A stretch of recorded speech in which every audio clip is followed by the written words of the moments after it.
Hello everyone, I'm Apoorva Shankar, Assistant Professor, Department of Life Sciences, Prestigianti College, Bangalore. So today we will study about the different properties, chemical properties of and physical properties of milk.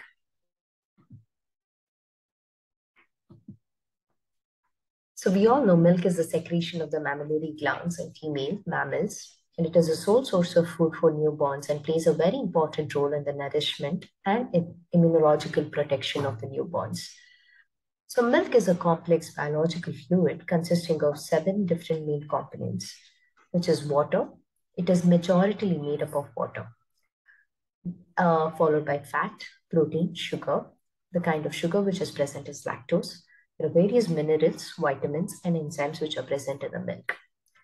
Milk is an opaque fluid in which the fat is present as an emulsion, protein, and some mineral matters in colloidal suspension, and lactose together with some of the minerals and soluble proteins into solution. The opacity of the milk is due to the content of the suspended particles of the fat, proteins, and certain minerals. The color of the milk usually varies from white to yellow depending upon the content of the fat and the carotene content. The milk has a pleasant and slightly sweet taste and the pleasant odor. It is an excellent source of calcium, phosphates, and riboflavin. The milk, the color and the optical property, that is one of the physical properties of the milk. Milk appears to be turbid and opaque owing to the light that is captured by the flat globules and casein micelles. Optical properties are influenced by a manner of scattering of light by the molecules. The light scattering occurs when the wavelength of light matches the magnitude of the particle. Thus, the smaller particles of light scatter shorter wavelengths and vice versa. Skim milk appears slightly blue because casein micelles scatter the shorter wavelength of visible light, that is blue color, more than the red. The beta carotene and the carotenoid precursor of vitamin A is responsible for the creamy color of the cow milk. The greenish tinge in the whey is due to the presence of riboflavin. The refractive index of the milk is an optical property and ranges between 1.3440 to 1.3485 at 20 degrees centigrade. And the relationship between the solid contents of the milk and refractive index is linear, and the contributions of several constituents is additive. The flavor of the milk. So naturally, the flavor of the milk is sweet, and due to the combined effects of its components, the off flavors are very quickly developed in milk, and because owing to the several factors, the feed that is consumed by animals may also lead to some undesirable flavors. The bacterial growth in the milk causes fruity, barren, and malty or acidic flavors. The enzyme activities also may lead to the unnatural flavors and rancidity due to the lipase action being a classic example. The oxidative reactions may cause a carbo flavor in milk, and the processing of milk may also produce certain cooked flavors. So the flavors keeps varying depending upon different types of factors, but naturally the sweet milk is on the sweeter end. Specific gravity and density, the milk is heavier than water. The specific gravity of the cow milk varies between 1.018 to 1.036, and that of the buffalo milk varies from 1.018 to 1.038. Thus, the specific gravity also varies with the temperature, and the specific gravity is lower at higher temperature and vice versa. And the rate of this variation is not uniform. The density of the milk varies within the range of 1.027 to 1.033 kg per centimeter cube at 20 degrees centigrade. The density of the milk is used to estimate the solid content and to convert the volume into mass and vice versa, and to calculate other physical properties such as dynamic viscosity. It is dependent on temperature at the time of the measurement, the temperature history of the sample, the composition of the sample, and the inclusion of the air. All these factors determine the specific gravity of the milk and the density.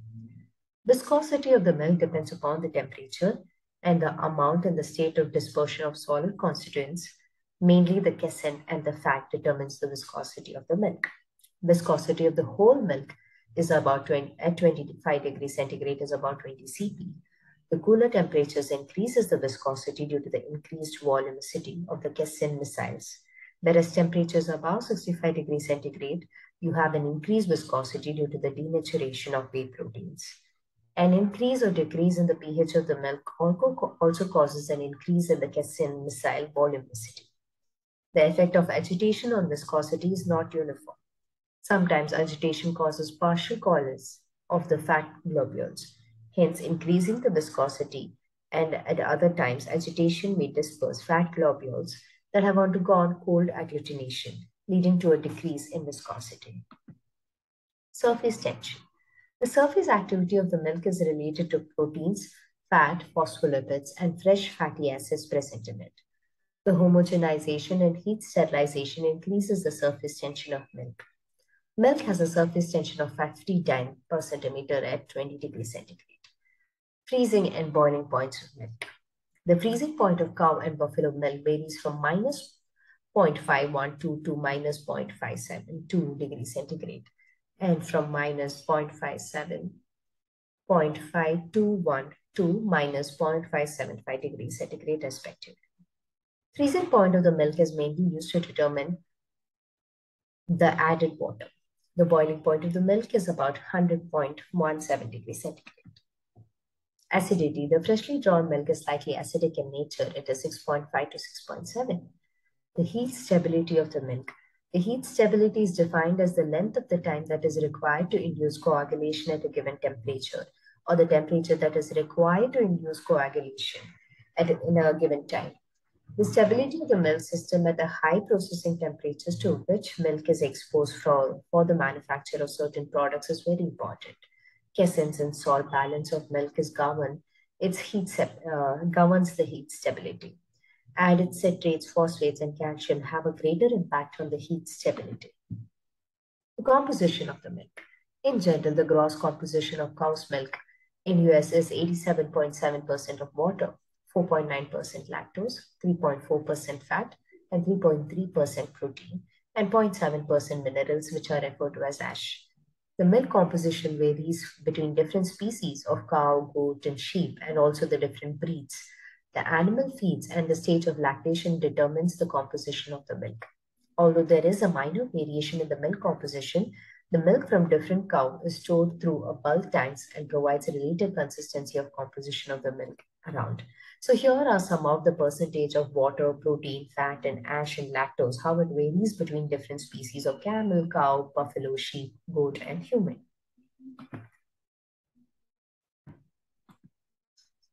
The milk microbiology.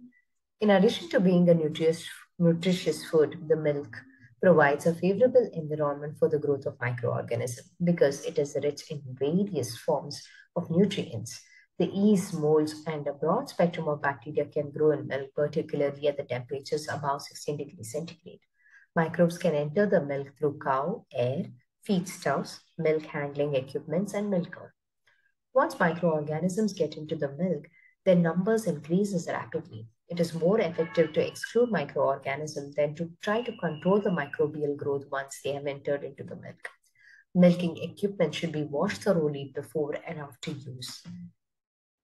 So some of the examples of bacteria which is commonly associated with the milk spoilages are Pseudomonas, Brucella, Streptococcus, Streptococcus thermophilus, Bacillus cereus, Mycobacterium tuberculosis, Lactobacillus are some of the examples of common bacteria which is associated with the spoilage of milk. The factors affecting the milk composition. So genetic factors like the milk composition, as I mentioned earlier, varies with the different breeds or cattle breeds or different animals. And it is the potential fat content of the milk from an individual cow is determined genetically, as are proteins and lactose levels. So thus a selective breeding can be used to upgrade milk quality. Heredity also determines the potential of milk production of animals. So here in the interval between the milking, the fat globule of the milk varies considerably between morning and evening milkings because there is a usually much shorter interval between the morning and evening milking than between the evening and the morning milking. So if the cows were milked at the 12-hour intervals, the variation in the fat content between milking would be negligible. But this is not practicable in most of the farms. Normally, solids non-fat content varies little even if the intervals between the milk varies. The stage of lactation determines the composition of the milk very much. The fat and the lactose and the protein contents of the milk vary according to the different stages of lactation. Solid not fat content is usually highest during the first 2 weeks of lactation, after which it decreases slightly. The fat content is high immediately after calving, but soon begins to fall, and continues to do so for 10 to 12 weeks, after which it tends to rise again until the end of the lactation. The age of the cow also matters, or the age of the milking animal. So older the fat content of their milk decreases by about 0.02% units per lactation. The feeding regime. Underfeeding regimes reduces the fat content and the solid non-fat content of the milk. Although solids non-fat content is more sensitive to feeding level than the fat content. The fat content and the fat compositions are influenced more by roughageous intake, that is a fiber intake. The solid non-fat content can fall if the cow is fed a low energy diet, but is not greatly influenced by the protein deficiency unless the deficiency is acute. The diseases, both the fat and solid non-fat contents can be reduced under disease condition like mastitis and any other diseases if the cow is suffering from one. The completeness of milking. The first milk drawn from the udder is low in fat, while the last milk is always quite high in fat. Thus, it is essential to mix thoroughly all the milk removed before taking a sample for analysis. Processing of milk. Milk is very valuable, nutritious food, and it has a shorter shelf life and requires careful handling. Milk is highly perishable because it is an excellent medium for the growth of microorganisms, particularly the bacterial pathogens that can cause the spoilage and diseases in consumers. Milking process allows the preservation of milk for days, weeks, and months, and also helps to reduce the milk-borne illness. So how is the processing of the milk done? So the milk usually follows the process of pasteurization.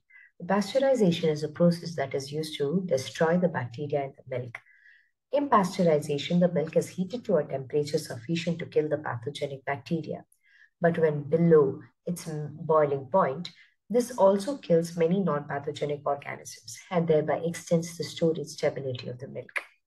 The numerous time and temperature combinations are recommended, but usually the pasteurization is followed at 72 degrees centigrade for 15 seconds, followed by a rapid cooling between below 10 degrees centigrade.